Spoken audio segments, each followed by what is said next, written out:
The voice came from nowhere. The sound was stronger than war. The people believed in masses as the vault of lights began its roar. Beams of lights were standing up to the sky like tunnels headed for heaven as the world stood by. One of the first things I remember as a small child was living in Nuremberg, Germany. Pastoriusstrasse was a United States military housing complex for servicemen and their families during the 60s. The village was one block from Zeppelin Field, better known as Hitler Stadium. It has a parade ground and a coliseum. One day, two friends and I went to play on the small hill next to the village. 3 machine gun bunkers were placed along the front gate of the complex, facing the stadium, which was 1 block away. A security fence surrounded the bunker complex to keep people out. Some of the older kids in the village dug a hole at the bottom of the fence to have access to the bunkers. One by one, we would crawl under the fence and head up to the top of the hill. I started horsing around and kicking the side of the bunkers, and one of the blocks moved. The 3 of us started to push the block. It fell into the bunker. Corey had a military flashlight pointing into the bunker. I look in and see rusted machine guns, helmets, empty machine gun shells lying on the ground floor of the bunker. We got a big enough hole to go inside. We started to flash the light around the bunker and noticed a doorway leading to the next bunker. One by one, we went down the narrow tunnel, and then I stopped, looked down. A grate was at my feet. We pulled back the grate. It took 3 of us just to open it. We were so little. A ladder was there, heading straight down into a dark tunnel. When we reached the bottom, a large tunnel led us 50 yards straight ahead, and then we found another tunnel going straight towards the stadium. Our flashlight bouncing off the walls, we forged ahead. When we got to the end of the tunnel, we noticed a light filtering through the crack in the wall. I walked toward the light and looked inside. What I saw was a massive circular city, 5 stories high, with walkways going around the city. A large symbol was on the floor. I stepped back in disbelief. What the hell is an underground city doing here? Under Hitler Stadium. Corey pushes me aside and looks. He backs away and stares at me, and then Jason looks. What is this? We hear a noise, and then we see a light.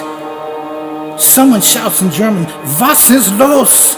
And then they say in English, "What are you doing down here?" One by one, we hurried up the ladder. When I got to the top, I looked down and see the German officer staring at me. I slammed the grate down. We ran out of the bunker and down the hill to the apartment complex. We hid in an empty storage bin in the basement, scared to death. The next day, I went back to the bunker.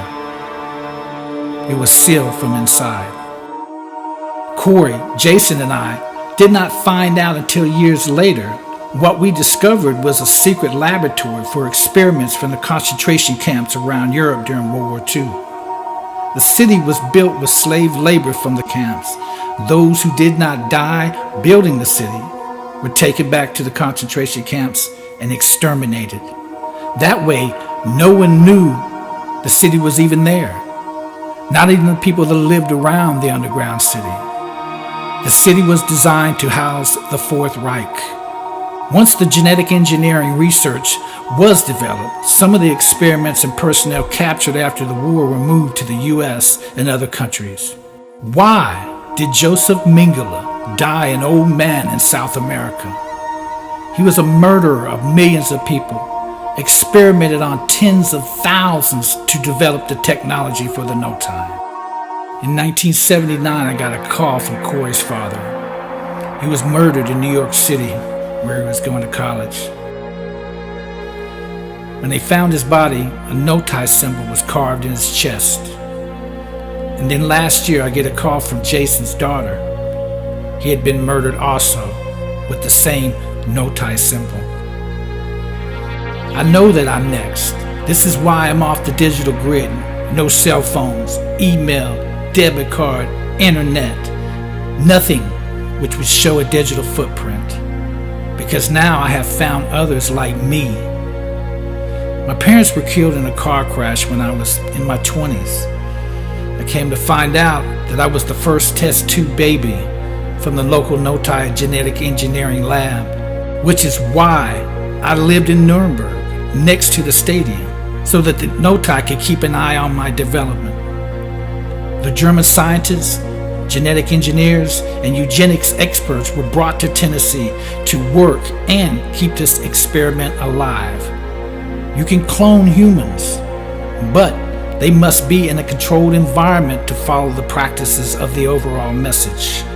They want to reduce the world population for the no-tie to come to power. A massive pandemic will come, and those who are genetically engineered will survive to take world power. Look around the world. Look at the explosion of pharmaceuticals, genetic engineering, cloning, and eugenics. Food supplies are genetically engineered. If you want to get your DNA tested, you can. Want a baby? What race? Color? I'm trying to find myself. Does God know me? God is Alpha and Omega. Since I was created in the test tube, do I have a soul? 2 friends of mine died just because we came upon the underground city in Nuremberg. The world must know the truth. We look just like you, but we are test tube babies. And they said it couldn't be done. Dr. Danger, the experiments are complete. We have here the first test tube